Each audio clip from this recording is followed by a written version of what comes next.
Voltamos agora com o programa Ponto a Ponto, hoje com o professor Pedro Abramovay. Professor, a gente continuando o que estava conversando no bloco anterior, sobre os apoios dos ministros, etc.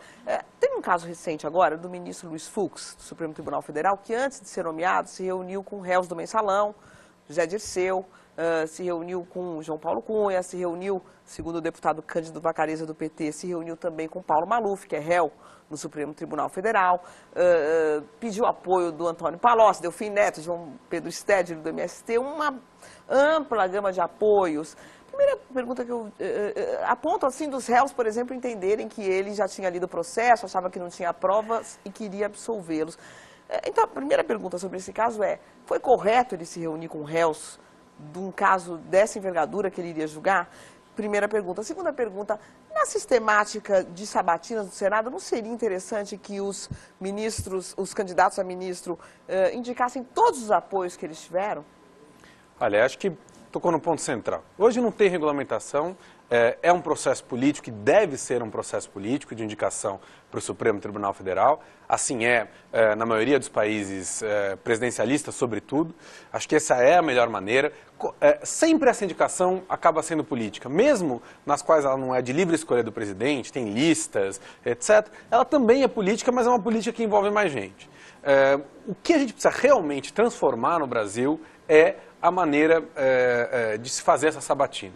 Né? Ali o Senado tem um papel fundamental de escancarar para a sociedade quem são essas pessoas. Na Argentina, por exemplo, alguns candidatos que podem ser escolhidos são colocados, o currículo dele, a escrutínio público, as pessoas dão opinião, aquilo é avaliado e depois disso é que a presidente ou o presidente escolhe o candidato.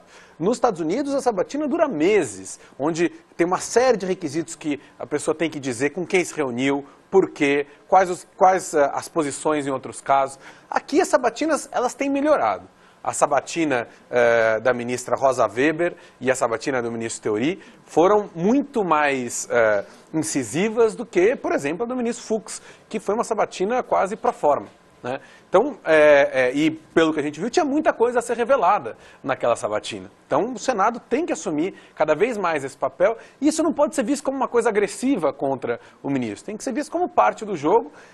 A gente não precisa criar uma cultura de rejeitar os ministros, mas isso tem que estar na mesa, essa possibilidade tem que sempre estar na mesa. E o fato dele ter se reunido com réus que ele iria julgar? Então, como não há regulamentação sobre isso hoje, é um pouco um vale-tudo. Né? Então o que a gente precisa é justamente, essa é uma questão que tem que ser feita em todas as sabatinas. Com quem o senhor se reuniu para defender ou para discutir a sua indicação? Essa é uma pergunta, mas isso cabe ao Senado. E acho que o Senado, nesse caso, foi omisso de não fazer essa pergunta ao ministro Fux. Professor, numa outra tela nós vamos ver que, a despeito da melhoria da imagem do Supremo Tribunal Federal, a população ainda tem uma visão de que a justiça no Brasil é algo de muito assimétrico no que toca aos indivíduos e aos grupos sociais. Perguntados quem é punido no Brasil, efetivamente, 73% responderam nessa mesma pesquisa, disseram que somente os menos favorecidos e explicitamente negros e a população mais pobre são punidos de fato no Brasil.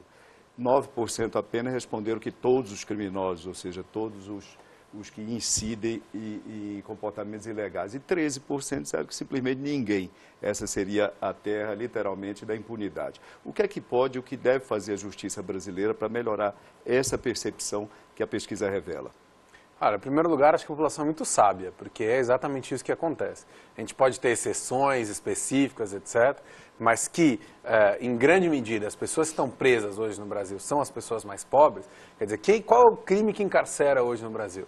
É tráfico de drogas, e tráfico de drogas aí não é pessoa de fuzil, é a pessoa com pouca quantidade, réu primário, pobre, né? Muitas vezes até o usuário de droga, que por ser pobre é classificado como traficante. São crimes contra o patrimônio, furto, roubo. Isso é a grande massa, e isso representa 3/4 da população carcerária brasileira. E aí, ali, por corrupção, a gente tem ali uma pequena fatia. Em geral, por corrupção, é o pequeno funcionário também. É muito raro acontecer o que acontece aqui.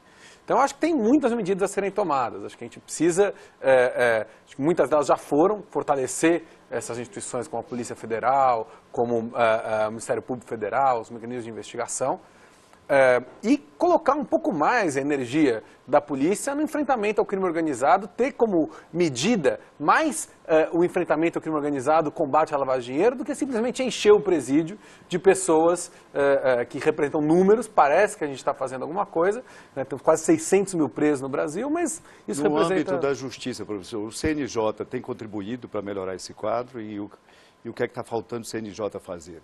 Olha, acho que, sem dúvida, tem contribuído, acho que representa, tem um trabalho de gestão, mas acho que falta ainda uma reforma com mais capilaridade. Quer dizer, a grande reforma do Judiciário foi a reforma de 2004 na Constituição, que tem um efeito muito positivo sobre o Supremo, né, e desabou os processos no Supremo.